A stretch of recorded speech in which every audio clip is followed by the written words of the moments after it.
ये पैसे वाला सौदागर खाली रेगिस्तान के लंबे सफर पर निकला हुआ था।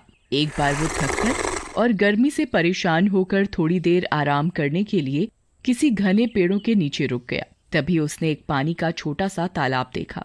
अरे वाह, शुक्र है ये पानी का तालाब मिल गया, नहीं तो प्यास के मारे मैं मर ही जाता। ओह सौदागर उस तालाब से पानी अपनी एक छोटी सी बोतल में भर लेता है। उसने अपने घोड़ों को एक पेड़ से बांध दिया और वहीं घास पर बैठकर अपने थैले में से रोटी और आम निकालकर खाने लगा। आम खाकर वह गुठलियों को इधर उधर फेंक रहा था। खाना खाने के बाद वो फिर अपने घोड़ों को लेकर आगे चलने को तैयार ही हुआ था कि उसके सामने एक भयानक भूतनी आ गई। उसके हाथ में एक बड़ी सी चमकती हुई तलवार थी। कहाँ जा रहे हो? रुको, मैं तुम्हें नहीं छोड़ूंगी, मैं तुझे मार डालूंगी। ओह, भूतनी, मेरा कसूर क्या है? मेरा कसूर क्या है? भूतनी की आंखों से गुस्सा बरस रहा था। तुमने मेरे बेटे का खून किया है। मेरा बेटा जब इस झरने के पास से उड़ रहा था तब तुम्हारी फेंकी हुई आम की गुठलियों से वो घायल हो गया। भयभीत सौदागर की आंखें डर से फटी जा रही थीं। उसने गिड़गिड़ाकर भूतनी से माफी मांगी, पर भूतनी किसी भी तरह उसे छोड़ने को तैयार नहीं हुई। अच्छा, कम से कम मुझे 1 साल का समय तो दे दो, ताकि मैं अपने सारे बचे खुचे अधूरे काम काज पूरे कर लूं। मैं वादा करता हूँ, जिस दिन ये 1 साल का समय पूरा होगा उसी दिन मैं ठीक इसी जगह तुमसे मिलूंगा, और फिर अगर इच्छा हो तो आप मुझे मार भी सकती हैं। अच्छा ठीक है, मैं तुझे 1 साल का समय देती हूँ। जा, अपना अधूरा काम पूरा करके आ, लेकिन याद रखियो, मुझसे भागने की कोशिश मत करना। अगर तू अपने वादे पर यहाँ नहीं आया तो तू जहाँ भी होगा मैं तुझे ढूंढ निकालूंगी। इतना कहकर भूतनी गायब हो गई और सौदागर जल्दी से अपने घोड़े पर सवार होकर आगे बढ़ा।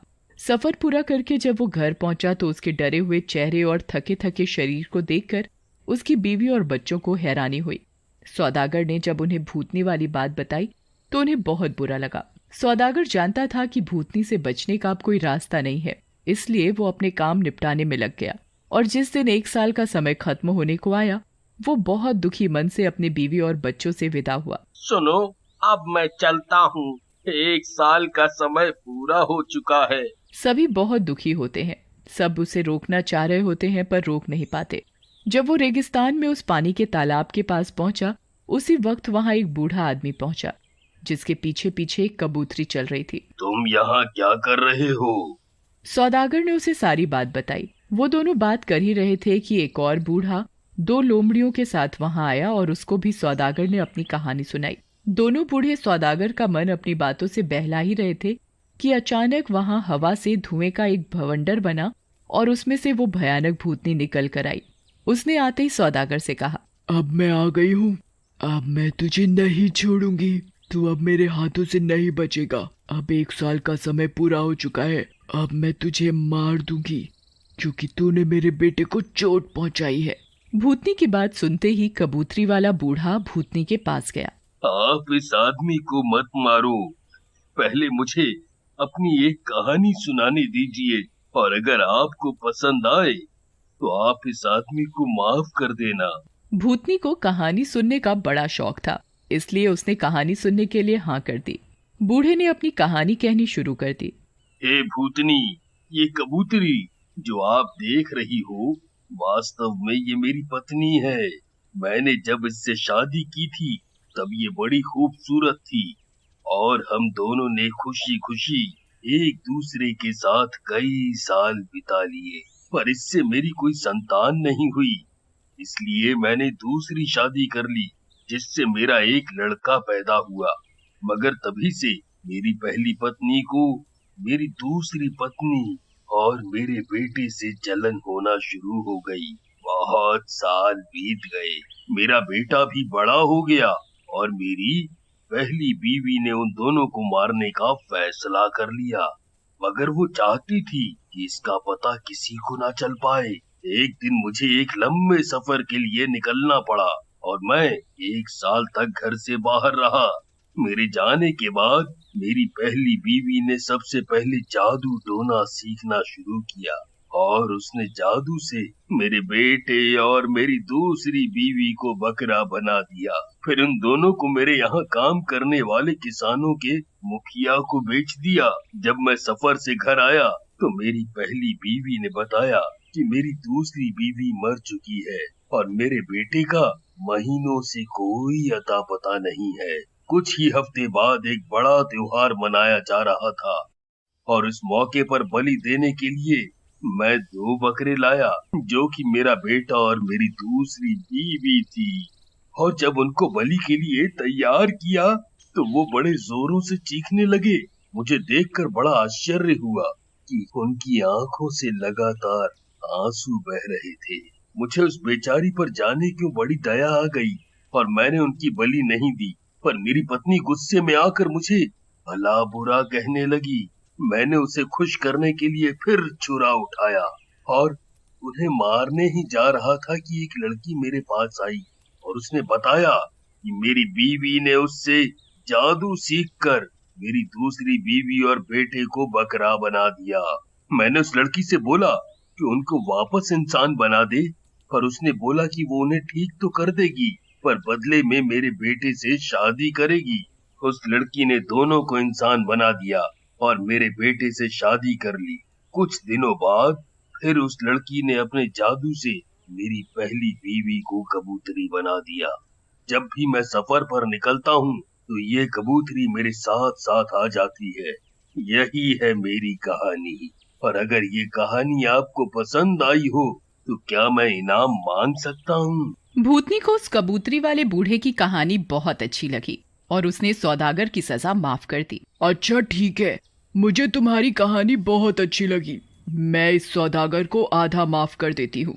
इतना सब कुछ होते ही 2 लोमड़ी वाला बूढ़ा आगे आया और भूतनी से बोला, अगर आप सौदागर की आधी सजा और माफ करने का वचन देती हैं तो मैं इससे भी अच्छी कहानी सुनाऊंगा। ठीक है, मैं तुम्हारी शर्त मानती हूँ। सुनाओ अपनी कहानी। अगर मुझे अच्छी लगी तो मैं सौदागर की आधी सजा और माफ कर दूंगी। ये दोनों लोमड़ी वास्तव में मेरे 2 भाई हैं। जब मेरे पिताजी का देहांत हो गया था तो हम तीनों भाइयों के हिस्से में 1,000 मोहरें आईं और हम लोगों ने उससे व्यापार करना शुरू किया। कुछ दिनों के बाद मेरे सबसे बड़े भाई ने व्यापार का अपना हिस्सा बेच दिया और उससे जो पैसा मिला उसे लेकर वो और दौलत कमाने सफर पर निकल पड़ा। मगर 1 साल के बाद ही वो बिल्कुल संपत्तिहीन होकर घर लौटा। मैंने तब तक काफी पैसा कमा लिया था।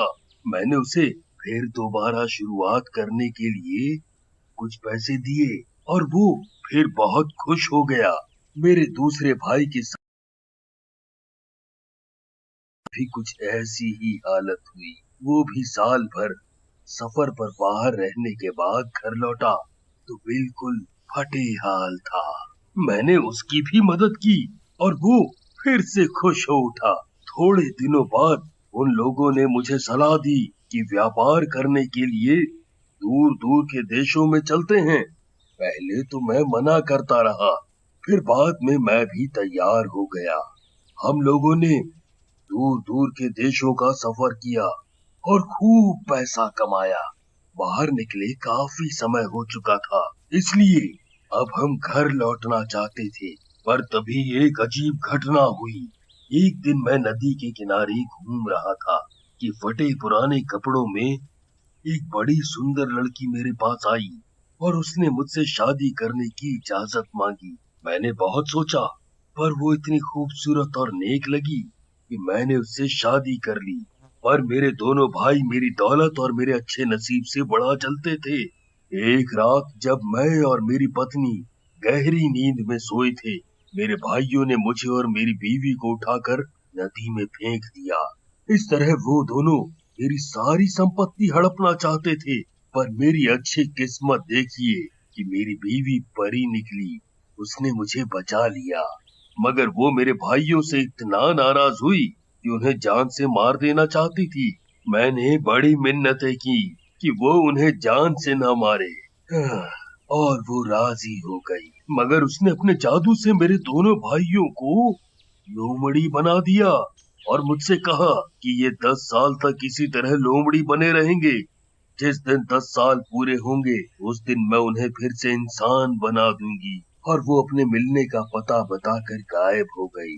आज अब 10 साल पूरे हो रहे हैं। मैं अपने भाइयों को फिर से इंसानी रूप में लाना चाहता हूँ, इसलिए उस परी को ढूंढता फिर रहा हूँ।